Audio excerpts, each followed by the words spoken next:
안녕하십니까. 맥체인 성경 읽기 출애굽기 21장, 누가복음 24장, 욥기 39장, 고린도후서 9장. 첫 번째, 출애굽기 21장 종과 폭력에 관한 율법. 본문 이해에 도움이 되는 배경과 맥락을 소개합니다. 출애굽기 21장은 이스라엘 백성이 하나님과의 언약 관계 안에서 사회적 정의와 윤리를 실천하도록 주어진 법률입니다. 첫 번째 부분은 히브리 종에 대한 규례로 종이 6년째 되는 해에 자유롭게 나갈 수 있도록 보장하며 여종의 경우 보호장치가 마련되어 있습니다.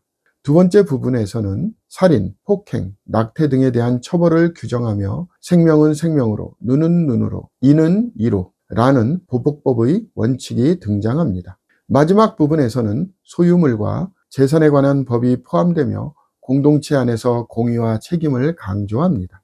본문의 중요 구절을 소개합니다. 출애굽기 21장 24절에서 25절. 눈은 눈으로, 이는 이로, 손은 손으로, 발은 발로, 된 것은 된 것으로, 상하게 한 것은 상함으로, 때린 것은 때림으로 갚을지니라. 본문을 적용하는 데 도움이 되는 가이드라인입니다. 오늘날 우리는 정의와 공의가 하나님의 성품임을 기억하며 공정한 사회 질서를 세우기 위해 노력해야 합니다. 또한 하나님은 인간을 자신의 형상대로 창조하셨기에 서로를 존중하고 사랑하며 살아가야 합니다. 신약에서 예수님은 눈에는 눈에 법을 뛰어넘어 원수를 사랑하라고 가르치셨습니다. 그러므로 우리는 보복이 아닌 용서와 사랑으로 살아가야 합니다. 두 번째 본문 누가복음 24장 예수님의 부활과 승천. 본문 이해에 도움이 되는 배경과 맥락을 소개합니다. 누가복음 24장은 예수님의 부활과 제자들에게 나타나신 사건을 기록하고 있습니다. 예수님의 부활을 처음 목격한 자들은 여성들이었으며 엠마오로 가던 두 제자는 부활하신 예수님을 만나 그분의 말씀을 듣고 마음이 뜨거워짐을 경험합니다. 이후 예수님께서는 제자들에게 나타나 육체로 부활하셨음을 증명하시며 이같이 그리스도가 고난을 받고 제3일에 죽은 자 가운데서 살아날 것이라고 말씀하십니다. 마지막으로 제자들을 축복하시며 승천하심으로 복음의 사명이 그들에게 주어졌음을 확인시켜 주십니다.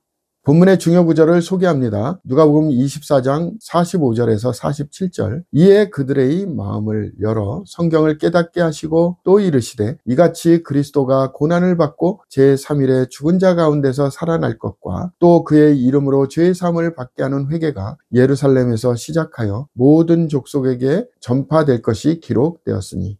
본문을 적용하는 데 도움이 되는 가이드라인입니다. 오늘날 우리는 예수님의 부활이 단순한 사건이 아니라 우리의 신앙의 핵심임을 기억해야 합니다. 부활은 우리의 소망이며 주님의 승천은 우리에게 성령의 능력을 따라 살 것을 요구하십니다. 우리는 복음을 증거하며 예수님의 재림을 기대하며 살아가야 합니다.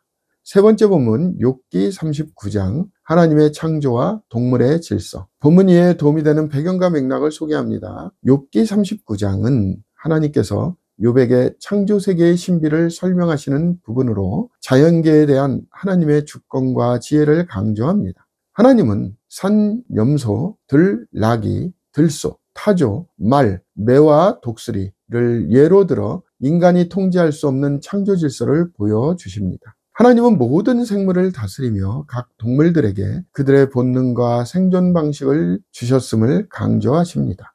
본문의 중요 구절을 소개합니다. 욥기 39장 1절에서 2절. 산 염소가 새끼 치는 때를 내가 아느냐? 암 사슴이 새끼 낳는 것을 내가 본 적이 있느냐? 그것이 몇 달 만에 만삭되는지 아느냐? 그 낳을 때를 아느냐?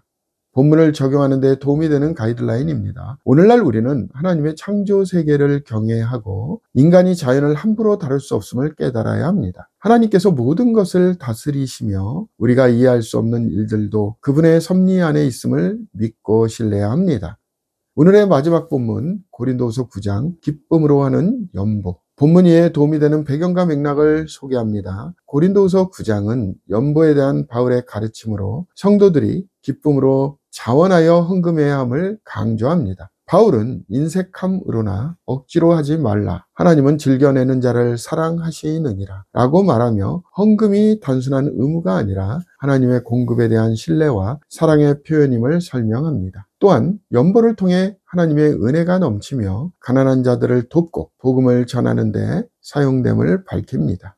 본문의 중요 구절을 소개합니다. 고린도후서 9장 7절 각각 그 마음에 정한 대로 할 것이요 인색함으로나 억지로 하지 말지니 하나님은 즐겨내는 자를 사랑하시느니라. 본문을 적용하는 데 도움이 되는 가이드라인입니다. 오늘날 우리는 물질이 하나님의 선물임을 기억하고 이를 하나님의 나라를 위해 기쁨으로 사용해야 합니다. 인색한 마음이 아니라 하나님을 신뢰하는 마음으로 나누고 연보를 통해 하나님께 영광을 돌려야 합니다. 감사합니다.